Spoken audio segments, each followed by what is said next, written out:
সালানপুর ব্লকের model vote গ্রহণ কেন্দ্রের পরিদর্শনে এলেন অবরাজ ভার। সঙ্গে উপস্থিত ছিলেন সালানপুর সমষ্টি উন্নয়ন আধিকারিক দেবাঞ্জন বিশ্বাস।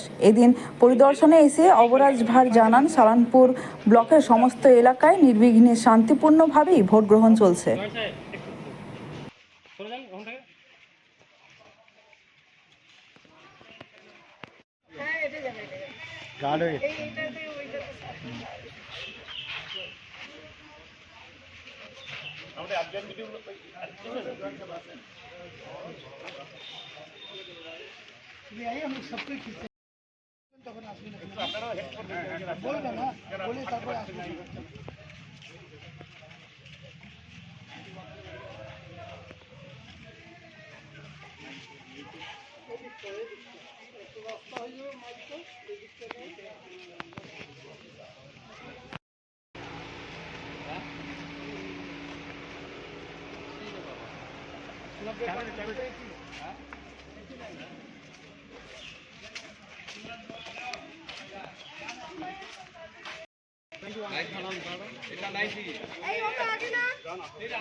কাগজ পেয়ে গেছো?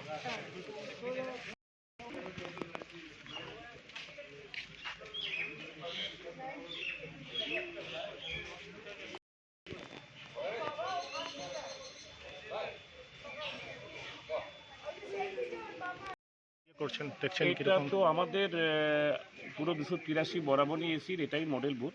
এই একটাই বুথ করা হয়েছে, যেহেতু এক প্রেমিসের মধ্যে দুটো বুথ আছে, আমরা দুটোকেই সেভাবে মডেলের আন্ডারে এনেছি। এখানে সব ধরনের যে একটা মডেল পুলিশ স্টেশন, মানে সব ধরনের সুযোগ সুবিধা এর মধ্যে পাওয়া যাচ্ছে।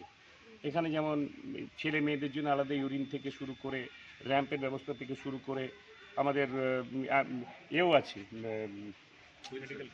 মেডিকেল ফ্যাসিলিটিগুলো সমস্ত কিছু আছে, স্ট্রেচার আছে, সমস্ত কিছু সুযোগ সুবিধাগুলো পাওয়া যাবে।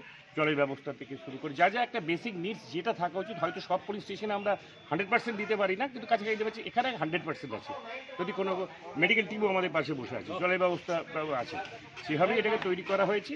এটাকে এনকারেজ করা হচ্ছে। আস্তে আস্তে আমাদের উদ্দেশ্য থাকবে সব পুলিশ স্টেশনকেই আমরা একটা মডেলের জায়গায় নিয়ে যাবো আর কি। সেই পুরো এলাকা জুড়ে আপনি ঘুরছেন, তো কোথাও কোনো কিছু বিক্ষিপ্ত ঘটনা বা কিছু খোঁজ পেয়েছেন এখন পর্যন্ত? প্রাথমিকভাবে আমাদের দু একটা বুথে জাস্ট ওই ইভিএম রিপ্লেসমেন্টের একটা হয়েছিল, যেহেতু ওটা টেকনিক্যাল এরার, ওটা তো কোনো পলিটিক্যাল কোনো ব্যাপার না, ওটা technical error, clock error, time এরারের জন্য হচ্ছে। তো সেটা যখন হয়েছে আমরা টাইম ইন্টারভেন করেছি। আমরা ইন্টারভেন করার পরে সেগুলোকে রিপ্লেস করা হয়েছে। মেজর সেরকম দ্যাট কোনো ল্যান্ড অর্ডার ইস্যু বা সেরকম মেজর ঝামেলা আমার কাছে অন্তত সেরকমভাবে, আমি তো ঘুরছি এলাকায়, কোনো কিছু দেখতে পাই না। ঠিক আছে।